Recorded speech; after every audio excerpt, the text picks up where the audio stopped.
tale weavers from Antaranga. Today I'm here with a tribal folk tale from the northeast region of India. Sri S.N. Borkotuki traveled extensively in these hill regions, and that's where he collected a lot of these folk tales, and he got some from various other sources. He then compiled them in a book, and the name of the book is Tribal Folk Tales of Assam. The folk tale I have chosen for you today is a Karbi folk tale, and the story of the tale is the story of a frog. One day, an ant was on his way home, and can you see something? He is carrying something on his back. Yes, what is he carrying? He's carrying a bundle of rice on his back. And do you know what it's wrapped in? It's wrapped in leaves, and he's hurrying because he has to get home fast. His uncle is very ill and he wants to have rice. But what happens on the way? While he's walking fast, there he sees a big fat frog. Now the frog sat right on his path and just wouldn't move. The ant told the frog, Mr. Frog, I want to go this way. Would you just move a bit? What? You're asking me to move? I shall never do that. But how will I go home? I have to get home, you see. I've got a bundle of rice on my back and my uncle needs it. He's very ill. He needs to get strong. I'm not bothered about your uncle. If you really want to move and pass me, you crawl under me. Oh no, that's impossible. How will I crawl under you? You are so big. I can't do it. Anyone who passes this way does that. They just creep under me. The ant didn't know what to do. He thought, let me wait a while. Maybe the frog may change his mind. So he waited. He waited and waited. And in the meantime, he pleaded and begged, but the frog didn't move. Ultimately, the ant realized it was getting late, so he thought if he wouldn't go home, his uncle would be very angry as well as very hungry. So he decided to crawl under the frog. He went under the frog, he crept under the frog, and do you know what the frog did? The frog was so naughty, he just pressed him down and down. And in the bargain, what happened? Oh, the ant was hurt. He was suffocated. He couldn't breathe. He kept saying, please move. I can't breathe. I'm losing my breath. The frog refused to move. So you know what the ant did? He just bit the frog. Oh, the frog got so hurt and angry, it just jumped onto a ladder. And do you know who was sitting on the ladder? It was the squirrel who was sitting on the ladder. Then what happened to the squirrel? Yes, the squirrel went crashing down because all the planks of the ladder broke and the squirrel was right down. He just couldn't move. So what do you think he did? Yes, he bit into the gourd plant which was growing close by. And once he bit into the gourd plant, you know what happened?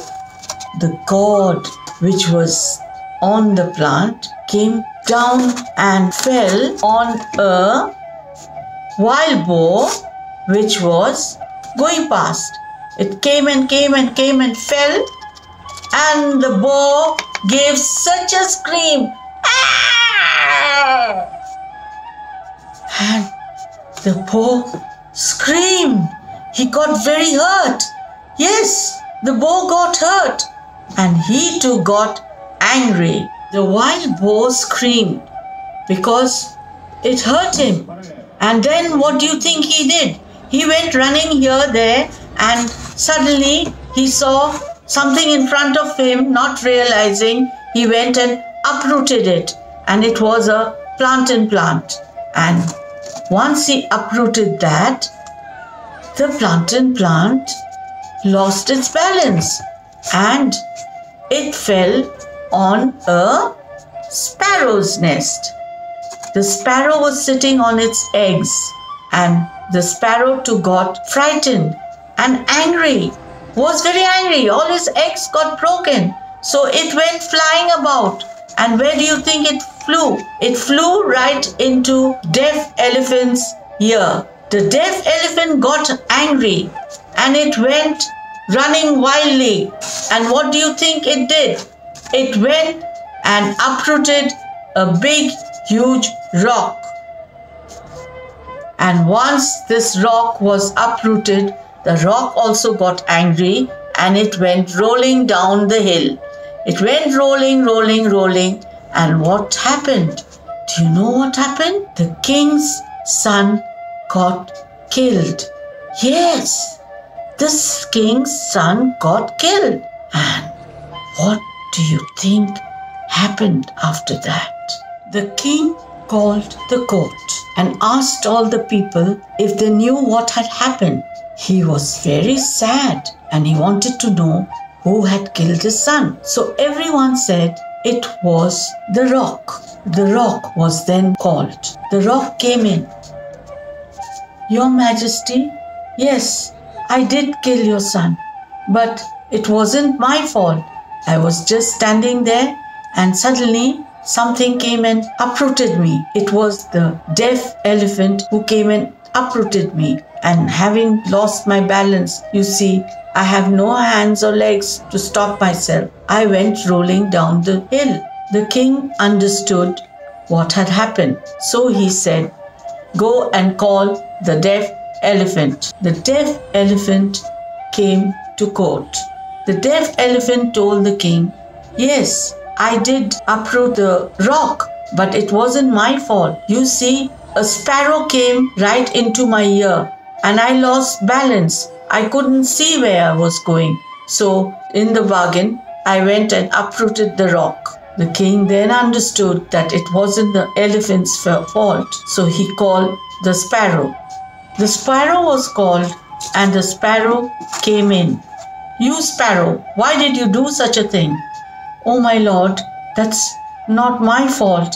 You see, I was just sitting on my nest with all my eggs in it when suddenly something came and fell on it.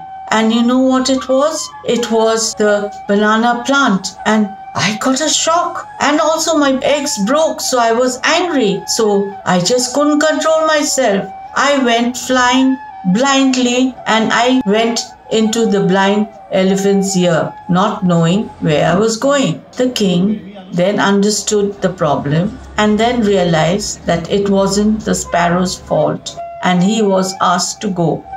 Call the banana tree. So the banana plant was called in. Sir, I did fall on the sparrow's nest, but it wasn't entirely my fault. I was just standing there. And what do you think happened? A wild boar came and uprooted me. And as I got uprooted, I lost my roots and I couldn't stand without my roots. So naturally, I fell on the sparrow's nest. The king then understood this problem too and realized it's the wild boar's fault. So asked the wild boar to be produced in the court. The banana plant went away and the wild boar was called. The wild boar came in and told the king, "Oh king, this is not my fault too. You see, I was just passing by and a huge plum gourd fell on me and I got a sharp pain that I couldn't control myself. I just went running blindly and that's when I uprooted the banana plant." The king again understood what had happened, so told the boar to go. the boar left the court. The king then asked the god plant to come in. The god plant came in. The god plant stood in front of the king and told his story. My lord, you see, I was just hanging on my plant and all of a sudden a squirrel bit into my stem and I couldn't stand on my own. I too have no hands or legs to support myself. So I fell plonk right down, and it so happened the wild boar was passing and I fell on the wild boar. The king again understood that it wasn't the god's fault and he was allowed to go. Call the squirrel, he said. The squirrel came in. Now you squirrel, why did you do such a thing? Oh my lord, it is not my fault. I was sitting quietly on my ladder and having some nuts when suddenly a big fat frog came and fell on the ladder and broke my ladder, and all the planks fell on me and I got squashed right down. I couldn't lift myself as the planks were heavy, so whatever was close by I just bit into it and it happened to be the god plant. So my lord, please forgive me, it's not my fault. The king understood the squirrel and told the squirrel to go and call the frog. The frog was called in. The frog came in and then the frog stood in front of the king and looked at the king, and he was shaking too and he was a bit quiet for a while. Now why do you think he was quiet? Yes, why do you think he was quiet? He was quiet because he knew actually it was his fault. But he told the king, my lord, it is not my fault. You know, a black ant came and bit me. Now that made me angry and it gave me a shock. So I jumped onto whatever was close by. The king also told him that he could go. So he went. The king then asked his people to call the black ant. The black ant came to the court and looked at the king and said, oh, your majesty, can you see my back? I'm still carrying that. I had no time to get home. Yes, this is all because I was carrying this for my uncle who was very sick. And then as I was on my way, a big fat frog stood right in my path. I asked him to move and he just wouldn't move. So I told him, please, I pleaded, I begged, but he didn't listen. So that is the reason, I got a bit angry because he made me do a certain thing. He made me crawl under him. And as I crawled under him, he pressed me down. He pressed me down so hard that I almost lost my breath and I got suffocated. Now that's the reason I bit him. And when I bit him, all this happened.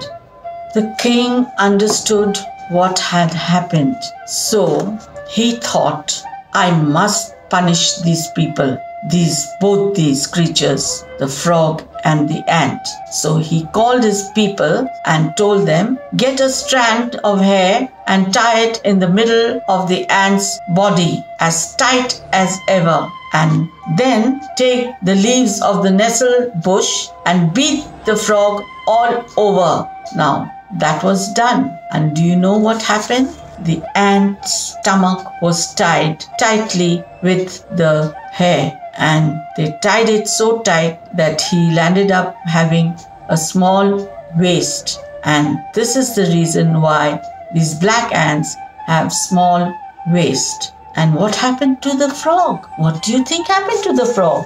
Yes, the frog, as he was beaten with the nestle leaves, it stung him all over and he got big marks all over his body. So till today you'll see frogs with big ugly marks, spots all over his body. Now that was the story of the frog. But what do you think? Yes, the king did not punish them severely. But do you think the ant should have been punished? I feel the ant shouldn't have been punished. Anyway, you think about it till I come back next, again with some other tale. Bye-bye. To subscribe, tap on the subscribe button and hit on the bell icon. নমস্কাৰ, মই হলো তৰা।